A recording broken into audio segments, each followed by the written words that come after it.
sejam todos muito bem-vindos a mais um programa Clinicando e Raciocinando. E hoje, o que a gente vai falar hoje? Bora falar sobre justamente interpretação de exame, né? Interpretação de exames de pacientes que estejam recebendo corticoide. Vete, você sabe interpretar exame de um paciente que está recebendo prednisona, dexametasona ou qualquer outro tipo de corticoide? Você sabe o que muda? Você sabe se você precisa parar o corticoide? Tem algum sinal de alerta, alguma coisa com a qual você deve se preocupar? Porque frequentemente o paciente está tomando corticoide e alguns resultados anormais aparecem na hematologia, aparecem na bioquímica sérica, e a gente tem que saber exatamente o que pode estar relacionado ao corticoide e o que pode estar relacionado a algum outro processo mórbido subjacente. Beleza? E antes da gente falar diretamente sobre as alterações nos exames laboratoriais que podem ser observadas em pacientes que estejam tomando corticoides, seja por via oral, seja por via injetável e etc., é bom a gente fazer uma breve revisão aí de alguns aspectos relacionados aos corticoides, né, pessoal? Primeiramente, para que a gente usa corticoide na nossa rotina? Nossa, pessoal, a gente usa corticoide para muita coisa na nossa rotina. Gostaria de dizer aqui que o corticoide é o fármaco, sem sombra de dúvida, mais injustiçado da medicina veterinária, né? Tido aí como um grande vilão, causador de efeitos adversos importantes, como de fato pode ocorrer, né? Mas sem o corticoide, confesso para vocês que nossa vida não seria nada fácil. Então, para que a gente usa corticoide? Nós usamos corticoides para um sem número, para uma miríade de enfermidades autoimunes e imunomediadas. Professor, dá exemplo? Bora lá. Pênfigo foliáceo, lúpus eritematoso discoide, lúpus eritematoso sistêmico, anemia hemolítica imunomediada, trombocitopenia imunomediada, entre tantas outras doenças autoimunes imunomediadas que acometem cães e gatos. Nós usamos amplamente os esteroides em várias formulações, oral, tópica, nos processos alérgicos, né? Por exemplo, na dermatite atópica, talvez uma das doenças mais prevalentes no nosso dia a dia, né? Na dermatologia nem se fala, né? O que seria do paciente sem a prednisona? É verdade que atualmente a gente tem outras opções, né? Como, por exemplo, o clacitinib, uma excelente opção, né? Mas a prednisona ainda tem um papel importante na abordagem de animais alérgicos, né? Processos inflamatórios diversos, por exemplo, impactação de glândula paranal, né? A gente usa corticoide para ajudar a desinflamar a glândula. Hoje mesmo atendi um paciente que eu estava fazendo controle de uma inflamação de glândula paranal. Tomou 7 dias de corticoide como anti-inflamatório. Usamos também o corticoide em condições hipoglicemiantes, como, por exemplo, o insulinoma, né? Uma das bases do tratamento do insulinoma, um tumor secretor de insulina, um tumor maligno secretor de insulina. Uma das coisas que a gente faz é utilizar o corticoide para tentar manter uma glicemia em níveis aceitáveis, uma vez que a euglicemia é improvável que você consiga manter num paciente com insulinoma. Usamos corticoide, evidentemente, na doença de Addison, né? Se a doença de Addison é a condição caracterizada pela diminuição da produção de cortisol e mineralocorticoides, temos que repor esse hormônio. Aqui, então, uma pegada de reposição hormonal. Usamos a fludrocortisona, usamos a prednisona, né? Para equalizar aí a homeostase desse paciente. E, por fim, podemos utilizar ainda o corticoide em diversos protocolos antineoplásicos, né? Utilizamos prednisona em protocolos aí para linfoma multicêntrico, entre outras apresentações anatômicas de linfoma. Podemos usar na leucemia, por exemplo, na leucemia linfocítica crônica. Podemos usar no mastocitoma, e usamos de fato, né? Então, percebam aí que existe uma miríade de indicações clínicas importantes para o uso do corticoide. Mas tem que saber quando usar, por que usar e como acompanhar o paciente que vai precisar de corticoide no médio e no longo prazo. No curto prazo, ele é extremamente seguro. No médio e no longo prazo, a gente tem que tomar alguns cuidados e um dos pilares desse acompanhamento são os exames laboratoriais, que é justamente o assunto qual a gente vai conversar na nossa aula de hoje. Muito bem, então já sabemos que a gente usa corticoide para muita coisa, né, pessoal? Mas quais os efeitos que o corticoide tem no organismo, né? É importante saber isso para entender melhor como que isso vai se refletir nos exames laboratoriais, tá? Então, o corticoide, forma geral, ele, seja por via injetável, intramuscular, subcutânea, intravenosa, por via oral, absorção cutânea, ele vai penetrar, vai circular e ele vai agir em quase todas as células do organismo, tá? Então ele tem um poder assim muito amplo de ação no organismo. E uma miríade, um número enorme de células que envolvem células do sistema imunológico, células de diversos tecidos, ele vai entrar, vai se ligar em receptor citosólico, tá? Então ele não age em membrana, ele entra, ele liga em receptor citosólico e aí ele vai transmitir uma mensagem para o núcleo. Que mensagem? Depende, tá? Pode ser uma mensagem para aumentar a expressão gênica ou para diminuir a expressão gênica. Ou seja, ele vai fazer o organismo determinar, né, a produção mais ou menos aumentada de determinada proteína, tá? Então, ou ele aumenta a produção de uma determinada proteína, a expressão gênica, portanto, no final lá, a produção de uma determinada proteína, ou ele vai diminuir a expressão gênica, portanto, a diminuição de produção de alguma proteína, tá? Por exemplo, uma citocina inflamatória, tá? Então, forma geral, é assim que ele age. E dentro deste mecanismo de ação, ele vai interferir no metabolismo de gordura, no metabolismo de carboidrato, no metabolismo de proteínas. Então, ele vai agir no metabolismo de forma global. Além de agir no metabolismo de gordura, carboidrato e proteínas, ele tem efeitos anti-inflamatórios e, dependendo da dose, imunossupressores. E, por fim, ele vai ter efeitos não desejáveis, que são aqueles efeitos mineralocorticoides que causam uma grande fobia nas pessoas, né? Porque já conhece alguém que tomou corticoide e inchou, né? Por quê? Porque em função do seu efeito mineralocorticoide, ele vai reter sódio e retendo sódio, ele retém água e aí faz aquele efeito de inchaço que nos cães e gatos não é tão proeminente, tá, gente? No ser humano é muito proeminente, em cães e gatos nem tanto. Cães e gatos são espécies resistentes a corticoide, porque eles têm menos receptores citosólicos do que o ser humano. Muito bem, pessoal. E daí? Dentro desse contexto, quais que são os impactos laboratoriais que o corticoide pode ter, tá? Antes, só da gente falar de laboratório, vamos lembrar aqui características clínicas de excesso de cortisol, né? São aqueles sintomas cachimboides, né? Poliúria, polidipsia, polifagia, abdômen abaulado, alopecia endócrina, telangiectasia, ofego, alguns animais ofegam muito com o corticoide, né? Redistribuição de gordura corporal, às vezes calcinoses cutis, letargia. Então, clinicamente, tem vários sinais que a gente pode perceber em animais que estejam em terapia crônica com esteroide, né?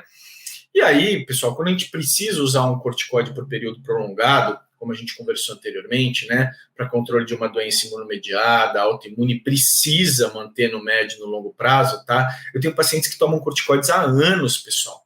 Por quê? Porque eles precisam para controle da doença. Problema nenhum, desde que você faça o controle, tá? E como eu faço o controle? Além da avaliação clínica, a avaliação laboratorial, que a gente vai falar agora, é importante para te dar subsídio e escolher se você vai manter a terapia com corticoide, se ela está sendo benéfica a despeito dos efeitos colaterais, ou se realmente você vai ter que optar por outro fármaco imunossupressor, associação e assim por diante, tá? Vamos falar dos exames laboratoriais. O que eu espero no leucograma, no eritrograma e por aí vai, tá? Então, começando a falar de hemograma. No eritrograma, o que eu espero observar? Olha, pessoal, no eritrograma, na maioria das vezes, não tem nada de muito importante, tá? Pode haver uma leve eritrocitose, tá? Desprezível, sem maiores problemas, tá? Só não confundir com desidratação, tá? Mas, do ponto de vista de eritrograma, nada de muito importante de alteração decorrente do uso de corticoide, tá? E no leucograma? Aí as principais alterações, de fato, do hemograma vão ocorrer no leucograma. Por quê, professor? Porque o corticoide, ele causa, entre outras coisas, uma desmarginação de neutrófilo. Ou seja, ele traz o neutrófilo da margem do vaso para a parte central do vaso. Portanto, ele passa a aparecer no hemograma. Antes ele não aparecia, né? Então, o que a gente vai observar é uma neutrofilia madura. Isso é uma das principais características do leucograma de um animal que esteja tomando corticoide, tá?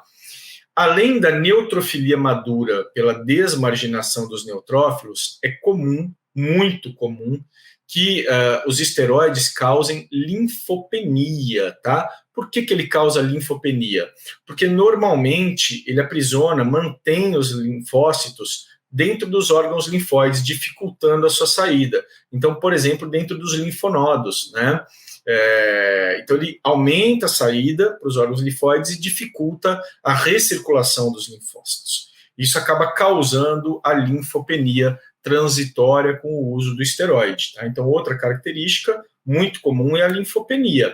E além da linfopenia, também pode ser observado a eosinopenia, também por diminuição da liberação medular de eosinófilos. Então, a gente tem, em geral, neutrofilia madura, com linfopenia e eosinopenia. Pode ocorrer também monocitose, pelo mesmo motivo da neutrofilia, mas isso é muito pouco importante. O que você não pode é confundir um leucograma de estresse crônico, né, que a gente chama dessa forma, pelo uso do corticoide, com um processo inflamatório, infeccioso ou de outra natureza, tá? Professor, mas que tamanho é essa leucocitose? É muito variável. Às vezes é 18 mil, às vezes é 42, 45 mil. Então pode ter leucocitose de grande magnitude com o uso de corticoide. Depende muito da sensibilidade individual. Muito bem, pessoal. Então essas são as alterações que a gente espera no leucograma, tá? E por fim, pessoal, no hemograma, a gente pode ter trombocitose. É muito comum a trombocitose em pacientes que estejam usando corticoide, tá? Vamos falar agora de painel bioquímico, né? Senão não dá tempo da gente falar tudo. Então, o que mais a gente pode ver? A gente já sabe o que vai ver no hemograma. E no painel bioquímico? Não assusta, pessoal, o painel bioquímico. São alterações que também são esperadas do corticoide. Do ponto de vista hepático, aumento de ALT acontece. Por quê? Por causa da hepatopatia vacuolar, né, esteroide, que é observada. Acúmulo de glicogênio, acúmulo de gordura, tá? Esteatose dentro do hepatócito. Isso aumenta a ALT. É claro que se o animal está com uma ALT gravemente aumentada, né, ou mais de 4, 5 vezes o aumento normal o limite de normalidade, perdão, da ALT, é claro que você vai abrir o olho, né? Você vai moderar a utilização. Mas é esperado, lá uma ALT de 200 e pouco, até 300 e pouco, é plenamente esperado, tá? Cuidado para não confundir um animal que tenha uma hepatopatia primária ou mesmo reativa a outras doenças, tá? Como não confundir? O contexto clínico é importante. Os exames prévios ao uso do corticoide, né, de preferência, ajudam a você fazer esse quadro comparativo, tá? Mas aumento de ALT vai acontecer, é esperado, tá? E não é por isso que você tem que parar a corticoide, não, de jeito nenhum, tá? Se for benefício para o paciente, pode continuar. E a tal da fosfatase alcalina, né, que todo mundo assusta quando está usando corticoide, a fosfatase alcalina sobe. Quantas vezes já não entendi paciente, né, colega que trouxe caso para discutir, etc. Nossa, a fosfatase alcalina está muito alta, eu tenho que tirar o corticoide. Pessoal, o corticoide induz fosfatase alcalina, isso não tem um malefício direto para o paciente, tá? Não é a fosfatase alcalina marcador de colestase, é a isoenzima induzida por cortisol. Se você está dando corticoide, você vai induzir essa isoenzima, ela vai bombar. Então não é susto para ninguém a fosfatase alcalina elevada. Tá? Ainda no painel bioquímico, hiperglicemia. Essa é importante, hein? Essa é muito importante. Então a gente tem que ficar de olho na glicemia. Sempre medir a glicemia, em jejum de 12 horas, tá? E por que eu tenho que ficar atento? Porque alguns animais podem, de fato, começar a desenvolver diabetes. Tá? Já vimos que o corticoide é um hormônio hiperglicemiante. Por que mesmo? Porque ele aumenta a glicogenólise, porque ele aumenta a gliconeogênese, porque ele diminui a utilização de glicose, né, ou melhor, a ação da insulina nos tecidos periféricos. Então ele é hiperglicemiante. Num animal que tem um pâncreas bonitinho, normal, né, produtor de insulina, bacaninha, isso não vai ter muita importância. Tá? Vai chegar numa glicemia de 3 dígitos, ok, mas ele não vai se tornar diabético, provavelmente. Agora, se é um paciente que já não tem um pâncreas muito bento, muito bom das pernas, isso pode fazer toda a diferença. o paciente realmente se tornar um diabético pleno. E lembrando que o nosso querido paciente felino faz muito mais facilmente diabetes mellitus do tipo 2. Então, não é incomum a gente usar corticoide para condições diversas em felinos, por exemplo, a asma felina, e ele começar a manifestar hiperglicemia importante. Tá? O que mais, pessoal, que a gente ainda pode ver nos exames laboratoriais? A gente pode ver dislipidemia, né? As dislipidemias são muito comuns, hipercolesterolemia e hipertrigliceridemia. Tá? Ocorre? Ocorre. Por quê? Pelos efeitos que a gente conversou. Ele causa lipólise, com liberação de ácidos graxos livres. E isso, então, favorece a hipertrigliceridemia e a hipercolesterolemia. Pessoal, vamos ser sensatos. O impacto da dislipidemia nos cães e gatos é muito menos importante do que na medicina humana. Tá? É claro que uma hipertrigliceridemia muito grave, muito pronunciada, pode, por exemplo, favorecer uma pancreatite. Mas, de forma geral, por exemplo, colesterol e etc., não vai ser tão importante assim. Porque doenças de depósito de gordura, como, por exemplo, a doença arterial, coronariana, a doença ateromatosa, é muito menos importante no nosso paciente, tá? Porque ele não tem isso de forma importante por N motivos, tá? Não estou minimizando, mas o que eu estou querendo dizer é que não é propriamente uma contraindicação ou um motivo para você descontinuar o corticoide. É um motivo para você monitorar, ajustar a dieta, se for necessário, você achar pertinente, você usa uma medicação para diminuir aí os teores de gordura, tá? A gente tem, por exemplo, bezafibrato, né? Estatina mais limitado o nosso uso, tá? Mas, em geral, não é um limitante do uso, mas entenda que isso é comum. Mas, por exemplo, um Schnauzer, que você tem que usar corticoide, aí já pode ser importante, porque ele já pode ter uma hipertrigliceridemia primária, né? E aí o corticoide pode bombar demais o triglicerídeo dele e começar a causar problema mais sério. Para a gente terminar os exames laboratoriais, a urinálise. A urinálise tem importantes reflexos, principalmente isostenúria. Tá? Então, é esperado que um paciente usando corticoide ele tenha uma urina isostenúrica, com densidade urinária entre 1,007 e 1,017, e tenha proteinúria. Tá? Proteinúrias que muitas vezes são de magnitude respeitável. Tá? Então, por exemplo, proteinúria RPCU acima de 3, 4, pode acontecer. Tá? Mas esses pacientes, em geral, não caminham para uma insuficiência renal. Tá? Não é esperado que isso aconteça, conforme eu conversei com a colega anteriormente. Grande beijo, pessoal. Até a próxima. Tchau, tchau.